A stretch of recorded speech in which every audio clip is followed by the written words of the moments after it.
स्वागत है आपका। आप देख रहे हैं CNBC आवाज़ और हम एक्सक्लूसिवली कुछ यहाँ पर गेस्ट को अपने साथ जोड़ रहे हैं। आपको याद दिला दें कि जो नई सरकार बनने जा रही है, काफ़ी ऐसा माना जा रहा है कि उनकी जो तवज्जो होगी वो काफ़ी सारे रिफॉर्म्स पे यहाँ पर होगी। किसान और एग्रीकल्चर यहाँ पर एक इम्पॉर्टेंट कड़ी रह सकते हैं और साथ ही साथ एनवायरनमेंट और रिन्यूएबल्स पर भी यहाँ पर खासा फोकस होने की एक्सपेक्टेशन है। तो हम आज बात करेंगे यहाँ पर बैम्बू और उसकी उपयोगिता की, इंडस्ट्री के लॉन्ग टर्म प्लान्स के बारे में। हमारे साथ सबसे पहले जुड़े हैं रोमेल ग्रुप के प्रेसिडेंट डोमिनिक रोमेल। डोमिनिक, बहुत शुक्रिया हमारे लिए आज समय निकालने के लिए। सबसे पहले आपसे जानना चाहेंगे कि आपकी एनवायरनमेंट पर और बांस को लेकर क्या एक्सपेक्टेशंस हैं, और जहां तक रियल एस्टेट सेक्टर की बात की जाती है, किस तरह की उपयोगिता हम यहां पर देख रहे हैं? CREDAI MCHI is the unit for Mumbai MMR. CREDAI is a national unit. हम लोग अभी ये चाहते हैं कि करीबन 1800 प्रोडक्ट्स जो बैम्बू के बन रहे हैं वो हमारे रियल एस्टेट इंडस्ट्री में डे टू डे बेसिस पे कैसा वापर कर सकते हैं, वो एक पहली सुझाव हम हमारे मेंबर्स को दे रहे हैं। दूसरी बात ये है कि हमारी काफ़ी ज़मीनें काफ़ी टाइम तक बंजर रह के पड़ी रहती है, खाली रहती है, तो उस पर हम लोग बाम्बू उगाने का ये सोच रहे। और अभी एक क्लैरिटी आ गई कि बाम्बू उगाने या बाम्बू काटने के लिए परमिशन नहीं लगती है, तो that clarity has come. So we are circulating all that to all the members, so we can grow bamboos and till we don't get use of the property. So those two things are very important because that will help a lot of climate change, that will keep the property safe and the neighborhood green.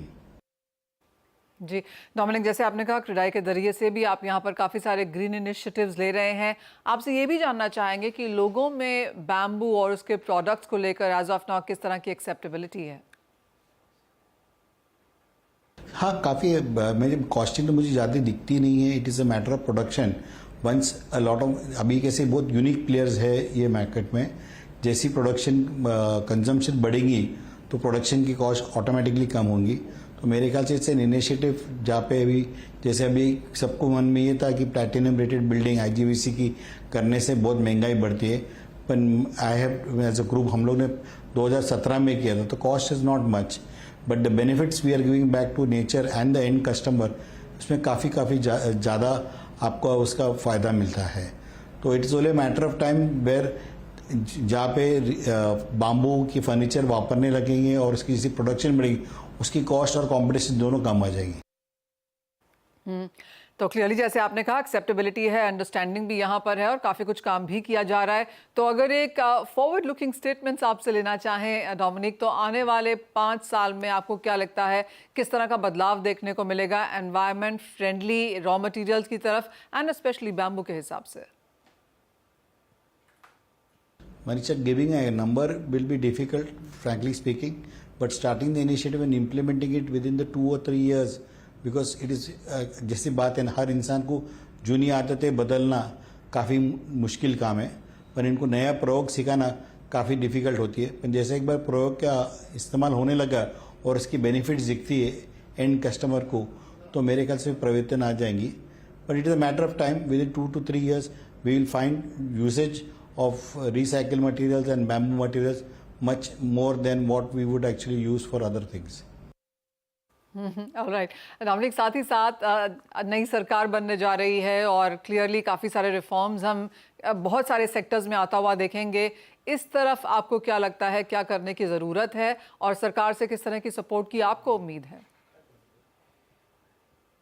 नहीं, मैं honestly मैं सरकार से जो सरकार कर रही है वो बहुत अच्छी बात है, पर मैं यही कहना चाहता हूँ जो मेरे फेलो कलीग्स है और फेलो कस्टमर्स है कि परिवर्तन हमको लाना है, सरकार नहीं सरकार तो साथ देगी, पर पहले अपने में परिवर्तन लाना पड़ेगा। To use recycle material, use bamboos, use thing which are friendly to nature and will be the reason to enjoy the climate change, not the government. Alright, that point is very well said Dominic. बहुत शुक्रिया हमारे साथ समय बिताने के लिए। तो clearly bamboo का use in sense of real estate काफ़ी स्ट्रॉन्ग बनता हुआ नजर आया है और जैसे डोमिनिक काफ़ी क्लियरली कह रहे हैं कि सरकार सपोर्ट करेगी, लेकिन जो इनिशिएटिव्स हैं वो काफ़ी हद तक यहाँ पर इंडस्ट्री को खुद ही लेने होंगे।